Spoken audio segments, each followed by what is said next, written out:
Hey guys, welcome back to my channel if you're new here. Hi, my name is Sydney, and today's video is one that I'm so excited about because today we're talking all about eyeshadow palettes, and today I decided to tackle the eyeshadow palette tag that I think originated on TikTok. I'm not on TikTok because I feel like if I got into it, it would totally ruin my life and I would just be sucked in for hours every day.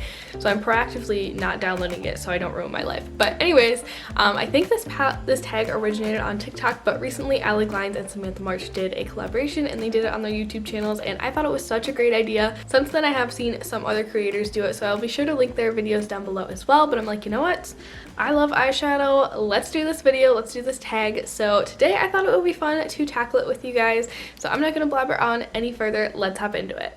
Okay, so the first prompt is, what is your newest palette? And for me, so the problem is I've done a lot of stress shopping lately and the orders came in so close together that I couldn't quite remember which my newest palette was. I was pretty sure it was from Wannabe Cosmetics, but in that order I grabbed 3 palettes, 2 of which were a little bit older and one which was like brand spanking new. So that's the one I decided to share today, and that is the Wannabe Cosmetics Studio 54 Disco Shadow palette. So they're marketing this palette as a multi-chrome palette. I have mentioned this here and there on my channel while I've been talking about this. I think I talked about it in my haul. I don't necessarily think that these are correctly marketed as multi-chromes. I think they're beautiful duochromes, but maybe not multi-chromes. But this is the newest palette that I added to my collection. It is so beautiful. It's beautiful. These shadows are so sparkly and gorgeous. I love placing them all over the lid. The shade right here, Last Dance, is probably my favorite shade. It's like a beautiful light blue with some golden shimmer in it. Ooh, it's gorgeous. So this is my newest palette. I haven't really tested it out enough to give it a full review, but I do plan on doing a speed review video on all the products that I hauled in that stress haul, so keep an eye out on my channel for that. The next prompt is show your oldest palette, and for me that is my Too Faced Chocolate Bar palette. This palette is going to pop up in another prompt in just a couple of minutes, but this is definitely my oldest palette. I got this palette when I was first really starting to get into makeup. It was a Christmas gift from my aunt, and I just remember absolutely treasuring this palette. It doesn't, well, it kind of smells like chocolate, just a little tiny bit. Of course I don't use this palette anymore, but I probably will keep it for quite a long time, kind of just for memory's sake.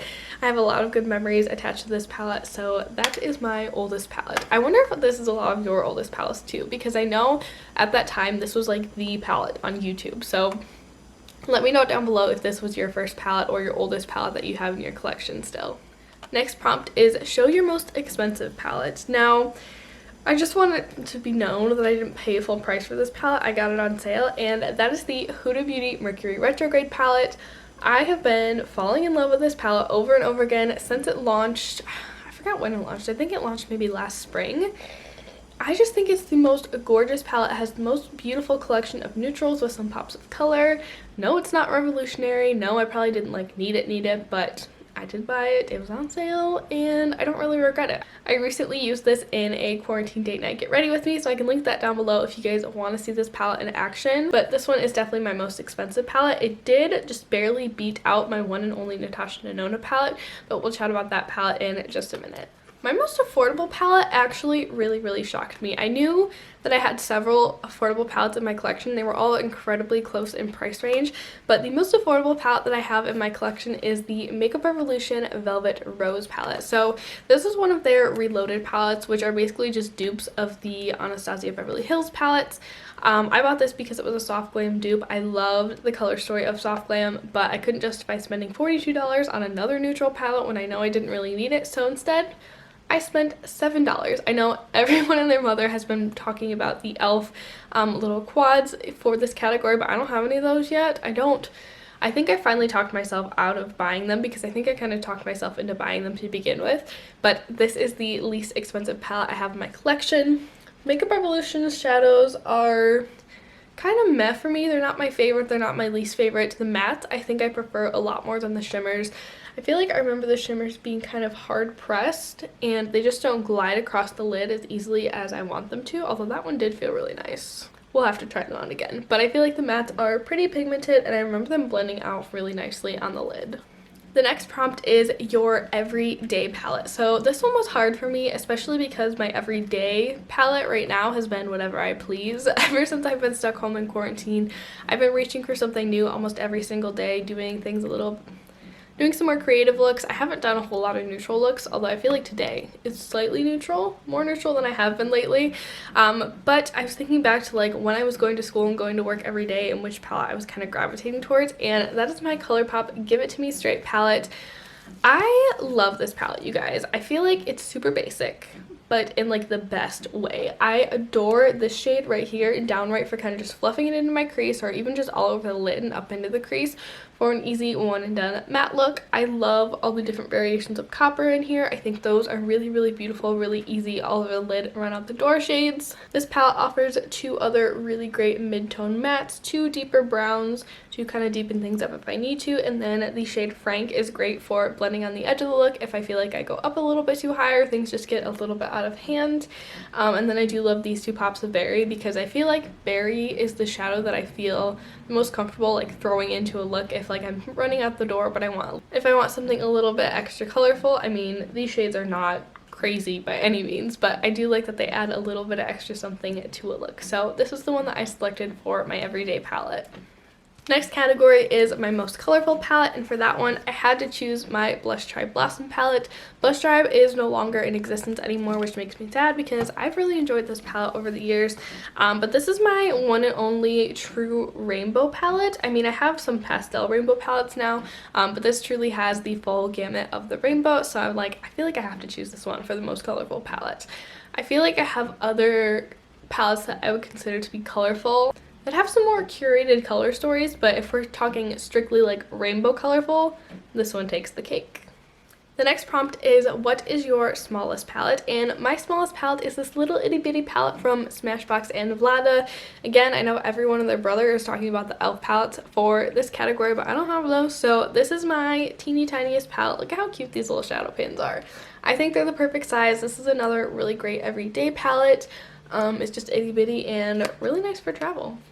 And then the next prompt was my biggest palette, and of course that is the Jaclyn Hill palette from Morphe. This is her original palette.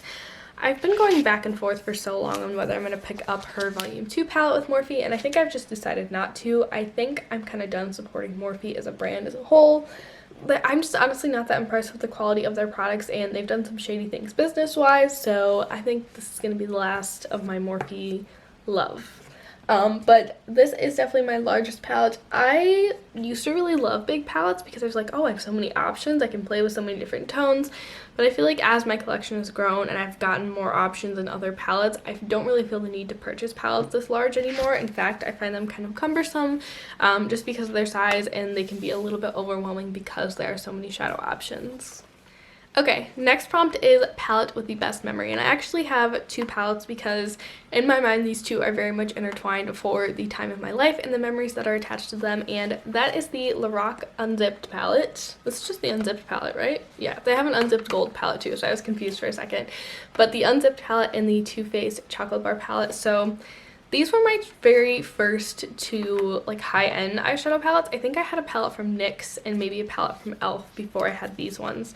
But this is what this one looks like. I bought this one off of Emily Noel's 83 recommendation. Well, I think I asked her for Christmas actually, but I just remember getting this one and being so incredibly excited. Same thing with the Chocolate Bar palette, and the reason I have the best memories attached to these palettes is because I feel like these were the palettes that I had when I was first really getting into makeup, and I remember just sitting at my desk at night after I would go to school and it would be like nighttime, it would be dark out, I have my desk light like pointed at my face so I could see what I was doing, and I would just sit here and I would just play with makeup and I would layer colors and I would try to blend things out and try different placements. And these 2 palettes were from my earliest days of loving makeup, and it started this passion, it started this YouTube journey, and they just hold a really special place in my heart.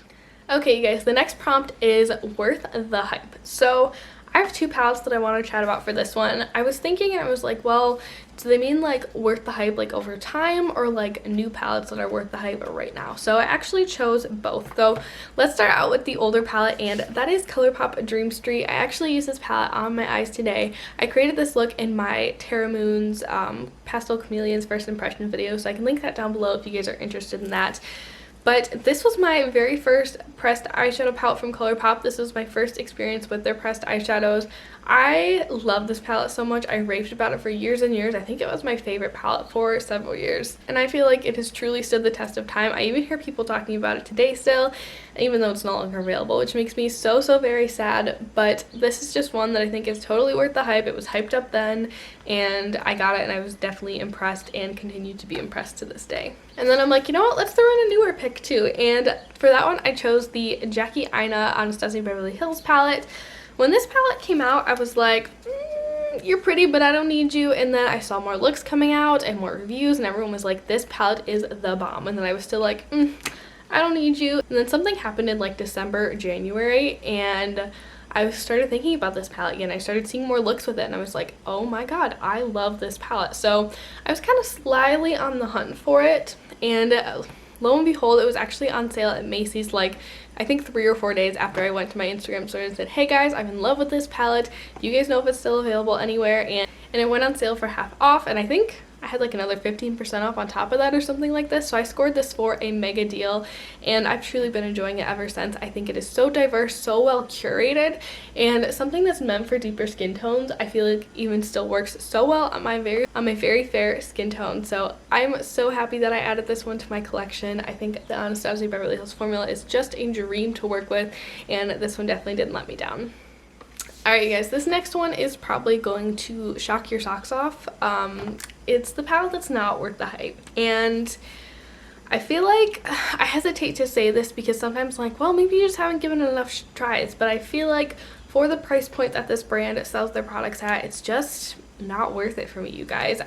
Even though I'm like drawn to try more from it. So I'm gonna stop blabbering on mysteriously. And for this category, I chose the Natasha Denona Sunrise palette. Don't get me wrong. This is a beautiful, beautiful palette, and it's full of beautiful warm neutrals that I absolutely adore, especially this time of year. But I just don't feel like the formula of Natasha Denona shadows, at least the ones in here, at least the ones that I've had experience with, blow my socks off enough to be the price point that they are for me to feel comfortable spending that.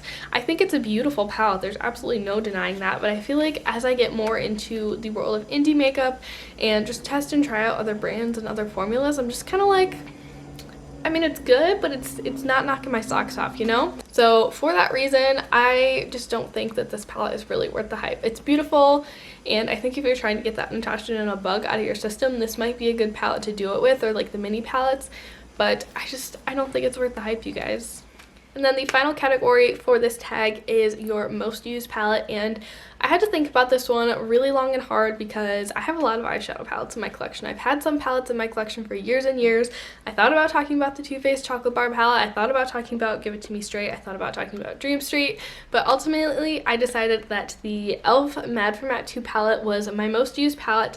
This was my Pan That palette for last year, and I have to tell you guys, I was miserable panning this palette. I never ever want to try to pan an eyeshadow palette like I tried to pan this one ever again. It was not successful. I mean, I hit 3 pans, so that's not too bad, but I was miserable trying to pan this. So I feel like this one has the most concentrated use, and use that really shows in a palette. So I felt like this one had the most concentrated use in my collection. And I did use this one previously before I started panning it. It's a really, really great everyday palette. The mattes in this palette are incredibly easy to use. But I just feel like I have so many palettes, which is probably a problem, that I couldn't pinpoint one that I used way more than the other than this palette. So that's actually going to wrap this video up, you guys. I hope that you enjoyed it. I hope you found this tag entertaining. I will leave the questions down below, along with some other creators who have done this tag if you guys want to keep watching this kind of video. If you guys are a creator and you want to do this tag, I tag you to do it. If you're not a creator and you still want to do it in my comment section. I love talking about eyeshadow palettes, so it would make my day to chat about it with you guys down there. Let me know if you guys were surprised by any of the choices that I made. I was a little bit surprised myself when I went through and picked some of these palettes out, but that is how the cookie crumbled. So I'm gonna wrap it up for today. Thank you so much for watching. If you guys enjoyed this video, it would make my day if you subscribed and liked it.